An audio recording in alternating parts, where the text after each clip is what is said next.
ሰላም ሰላም ውድ ቤተሰብ እንዴት ናችሁ? ባላችሁበት ሰላማችሁ ይብዛ። ዛሬ እንግዲህ በአዲስ ቪዲዮ ተመልሻለሁ። የዛሬ ቪዲዮ ቆንጆ የሆነ የዛተር ዳቦ ነው። ቪዲዮ እንደምትወዱት ተስፋ አደርጋለሁ። ለዚህ ቻናል አዲስ ከሆናችሁ ሰብስክራይብ፣ ላይክ ማድረግ እንዳትረሱ። እንዲሁም ነባር ቤተሰቦቼ ሁሌም ስለምታበረታቱኝ እጅግ በጣም አድርጌ ነው ማመሰግነው። እንግዲህ ወደ አሰራሩ ስንሄድ በመጀመሪያ አንድ ኩባያ የሚሆን ለብ ያለ ውሃ ነው የተጠቀምኩት። ከዛ በኋላ አንድ የሻይ ማንኪያ የሚሆን እርሾ አድርጌ ያለሁኝ እና አንድ የሻይ ማንኪያ የሚሆን ስኳር አድርጌ ያለሁኝ ማለት ነው። በደንብ አድርጎ እንዲሟሟለን እንግዲህ ቆንጆ አድርጌ እመተዋለሁኝ ማለት ነው። እርሾ በደንብ ከሟሟልኝ በኋላ ግማሽ የቡና ሲኒ የሚሆን የወይራ ዘይትን የተጠቀምኩት እንደዚሁ እንግዲህ አንድ ላይ በደንብ አድርጌ እመተዋለሁ እና የነፋውት እንግዲህ ፍርኖ ዱቄት ነበረ። ፍርኖ ዱቄቱ ላይ ትንሽ ጨው አድርጌ ያለሁኝ እሱን አድርጌ እንግዲህ ከዛ አንድ ማንኪያ የዛተር አደርጋለሁኝ። ከዛ አንድ ላይ አድርጌ እንግዲህ በደንብ አድርጌ ቆንጆ አድርጌ አቦካዋለሁኝ ማለት ነው። እንግዲህ ዳቦ ቆንጆ ሆኖ እንዲወጣልን በደንብ እሽት አድርገን ስናቦካው ነው ቆንጆ የሚሆነው ማለት ነው። ስለዚህ ቢያደክምም እንግዲህ በደንብ ጊዜ ሰተን እስከ 10 ደቂቃ የሚሆን እንግዲህ በደንብ መሬት ላይ አውርጄ ቆንጆ አርጌ በደንብ አርጌ ነው ማቦካው ማለት ነው። ቆንጆ ሆኖ ሲቦካ የምንጋግረውም አሪፍ ይሆናል ማለት ነው።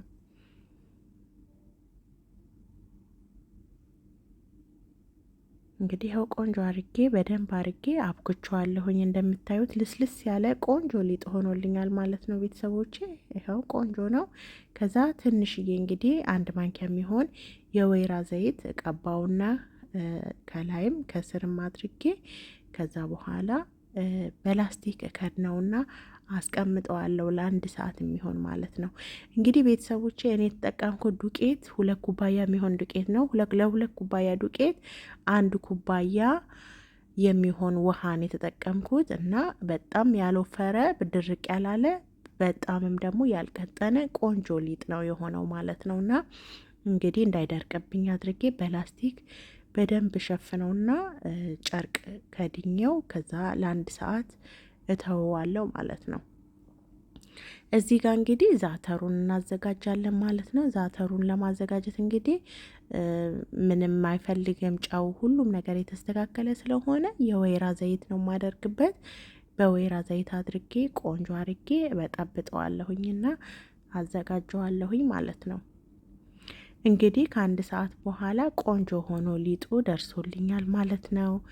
እና ሊጤን እንግዲህ እንደዚህ ኩፍ ብሎ ቆንጆ ሆኗል ማለት ነው። እና የምዳምጥበትን ቆንጆ አርጌ ካጸዳሁኝ በኋላ ዱቄት ነሰንስና ሊጡን 2 ቦታ ከፍለዋለሁኝ ማለት ነው። ይኸው አንድ ቦታ ተለቅ ስለሚል ሊጡ 2 ቦታ በጣም ያልወፈረ በጣም ያልሳሳ ቆንጆ እንዲሆንልኝ አርጌ 2 ቦታ ከፍለውና አንደኛውን እንግዲህ ጠቅልዬ እንዳይደርቅብኝ አርጌ ሸፍኜ አስቀምጠዋለሁኝ። አንደኛውን ደግሞ እዳምጠዋለሁኝ ማለት ነው። እንግዲህ እንደዚህ ሊጤን ካስተካከልኩኝ በኋላ እንዳይጣበቅብኝ ዱቄት አድርጌ ያለሁኝ ከዛ ቆንጆ አርጌ እዳምጠዋለሁኝ ማለት ነው።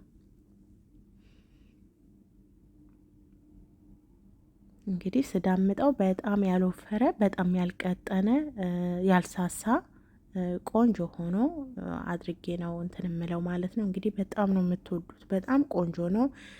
ሰርታችሁ ብትመገቡ በጣም ደስ ይለኛል። ለጤናም በጣም ምርጥ ነው ዛተር። እንግዲህ የወይራ ዘይትም እንደምታዩት እንግዲህ በጣም ምርጥ ነው፣ ቆንጆ ነው።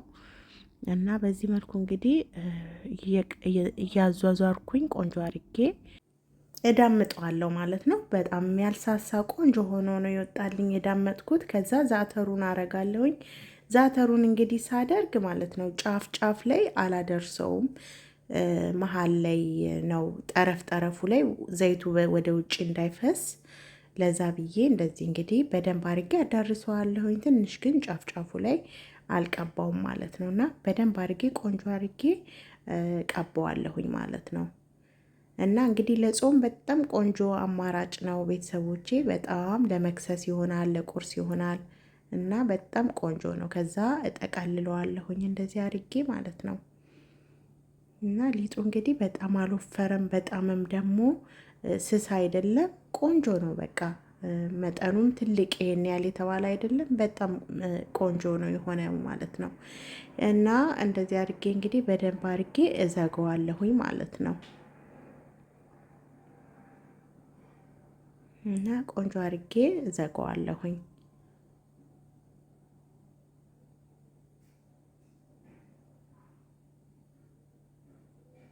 በዚህ መልኩ እንግዲህ ቆንጆ አድርጌ ከዘጋሁት በኋላ የምቆርጠው በክር ነው። በቢላም መቁረጥ እንችላለን፣ ግን ሞር በክር ሲሆን ያቀላል እና ደግሞ ቅርጹን እንደያዘ ቆንጆ ሆኖ እንዲቆረጥ ያደርጋል ማለት ነው። እና የክሩ አሪፍ ዘዴ ነው። እና እንግዲህ መጠኑን በምታዩት መልኩ ነው። እኔ በጣምም ትልቅም ያልሆነ ትንሽም ያልሆነ እንደዚህ አድርጌ ነው የቆረጥኩት ማለት ነው። ከዛ ሁሉንም እንግዲህ በዚህ መልኩ ቆንጆ አድርጌ ቀስ እያልኩኝ ቆርጠዋለሁኝ ማለት ነው። እና ለዚህ ቻናል አዲስ ከሆናችሁ ሰብስክራይብ ማድረግ እንዳትረሱ። ነባር ቤተሰቦች ሁሌም ስለምታበረታቱኝ በጣም ነው ማመሰግነው። እንግዲህ ቪዲዮውን ላይክ ስታደርጉ ወደ ብዙ ሰው እንዲደርስ ይሆናል። ለዛ እንግዲህ ላይክ አድርጉ ማለት ነው። አዲስ ከሆናችሁም ሰብስክራይብ ማድረግ እንዳትረሱ ቤተሰቦቼ። በዚህ መልኩ እንግዲህ ሁሉንም ቆርጠዋለሁ ማለት ነው። እንግዲህ እዚህ ጋር እኔ ትንሽ ዘይቱ ማለት ነው በስቷል መሰለኝ፣ ትንሽዬ እንትን ብሏል። ግን ስጋግረው ግን በጣም ቆንጆ ነው የሆነው። ዘይት ደግሞ የወይራ ዘይት ስለሆነ ምንም አይነት ጉዳት ስለማያመጣ ለጤና ቆንጆ ነው እና ለዛ ችግር የለውም ማለት ነው። በዚህ መልኩ እንግዲህ ሁሉንም ቆንጆ አድርጌ ከቆረጥኩትኝ በኋላ ሁለተኛውንም እንደዚሁ ዳምጠውና አስተካክዬ እንግዲህ አዘጋጀዋለሁኝ ማለት ነው።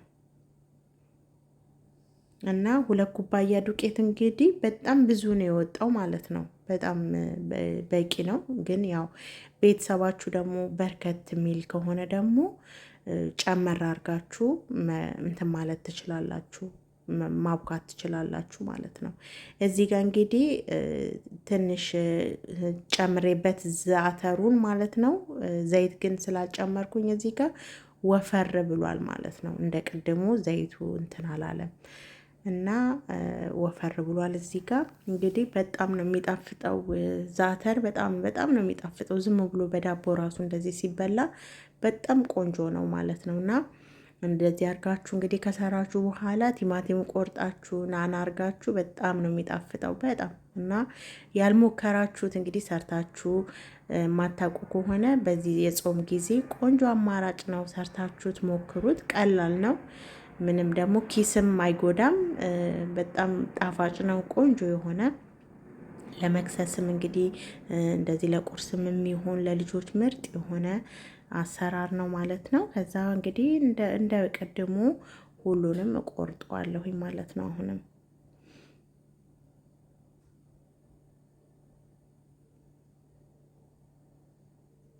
እና በክር ሲሆን እንግዲህ አያስቸግርም። እንደዚህ ከለሩም እንደምታዩት ነው። በጣም ነው የሚያምረው።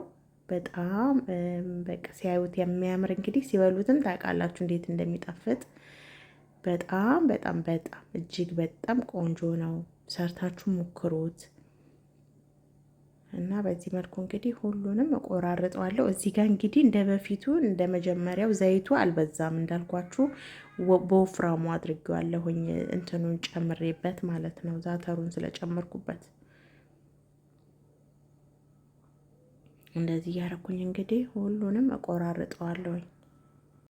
እንግዲህ በቻልኩት መጠን ማለት ነው ሁሉንም እኩል ለመቆራረጥ ሞክሬያለሁኝ ማለት ነው። ያው ግን ትንሽዬ አነስ ያለም አለ፣ ግን ዋናው ቅርጹን ይዞ ቆንጆ ሆኖ ነው የወጣው። ዱቄቱም ሊጡን መታዘዙ ነው ዋናው ነገር ማለት ነው። እና ቆንጆ ሆኖ እንግዲህ እንደዚህ ሆኖ ደርድሬው ከዛ በኋላ ፍርን ውስጥ ለ20 ደቂቃ ነው ያበሰልኩት ከላይም ከታችም ማለት ነው።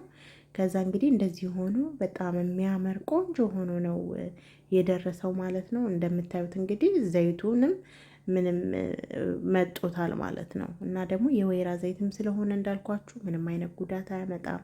በጣም ነው የሚያምረው፣ በጣም ነው የሚጣፍጠው። በየቤታችሁ እንግዲህ ሰርታችሁ በዚህ ጾም ጊዜ በጣም ቆንጆ ስለሆነ ሰርታችሁ እንድትሞክሩትና ሀሳብ አስተያየታችሁን እንድትሰጡኝ እላለሁኝ። ለዚህ ቻናል አዲስ ከሆናችሁ ሰብስክራይብ ማድረግ እንዳትረሱ። እንዲሁም ደግሞ ነባር ቤተሰቦች እንግዲህ ሁሌም ስለምትደግፉኝ ስለምታበረታቱኝ እጅግ በጣም አድርጌ ነው የማመሰግነው። እንግዲህ በቀጣይ ደግሞ በተሻለና በአዲስ ቪዲዮ እስከምንገናኝ እስከዚህ ሰዓት ስለተከታተላችሁኝ እጅግ በጣም አድርጌ ነው የማመሰግነው። ባባይ